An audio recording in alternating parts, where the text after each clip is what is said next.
Ai është asi nën mëng i Donald Trump. Ky njeri ka gjithë marrëveshjet me Rusinë, ka gjithë marrëveshjet me Kinën. Është njeriu me pushtet në Iran. Khamenei. Ndërkohë që Donald Trump dhe paktën Shtetet e Bashkuara të Amerikës nuk ka një plan për të rrafshuar për të shkatruar Iranin. Nën kuptohet kjo, se s'ka arsye. Aty mund të shkojë arsye, mund të shkojë deri aty sa për të ndrru regjimin, për të zëvendësuar regjim tjetër, pro-perëndimor apo minimalja jo fetar, një regjim. Pra arsyeja nuk po ma shpjegon. Arsyeja është sepse ai është në një farë mënyrë e them figurativisht, se nuk mund të jetë klasike kjo, po ai është një peng i Donald Trumpit sot.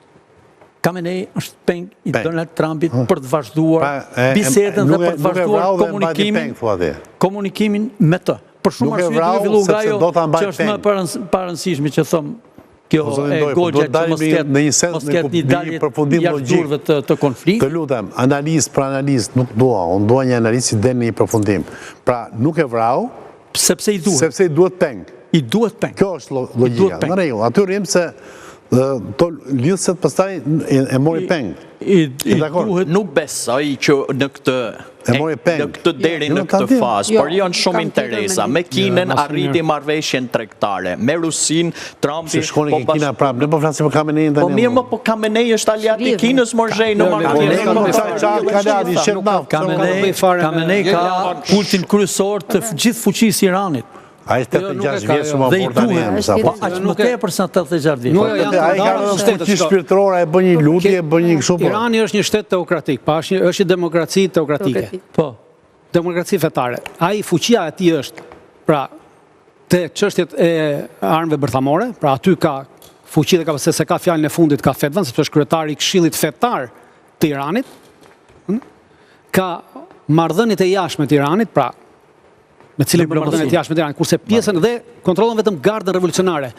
Pjesët e tjera ushtarake nuk i përkasin atij, i përkasin presidentit. Është mjaftueshme për të komunikuar Trumpi me Iranin, me shtetin e Iran. A mjaftueshme?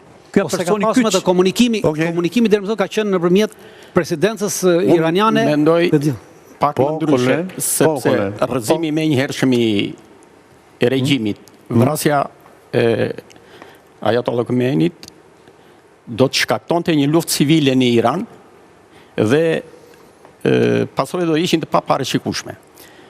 Punë e parë, Evropa do të trëmbesh nga një turm e madhe emigrantësh,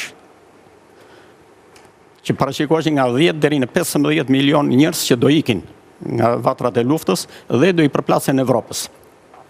Pra, i trëmbet kësaj në radhë të parë Evropa. Natyrisht, për të mbajtur këta njerëz, do angazhohesh Evropa, po do angazhohesh dhe Amerikas, se nuk e lë Evropën në atë gjendje të i përballojë këto. Si kemi nga Shqipëria kur Enver Hoxha. Problemi i dytë është që rezervat e naftës do shkatërrohen. Do ketë një rritje çmimi të jashtëzakonshme. Edhe Evropa që është pa naftë, më shumë i trembet kësaj se sa çallmave të atyre. Po, Amerika si bëhet mirë, Rusi si bëhet mirë. Prandaj, të dyja këto gjëra e tremën, edhe Amerikën edhe Evropën.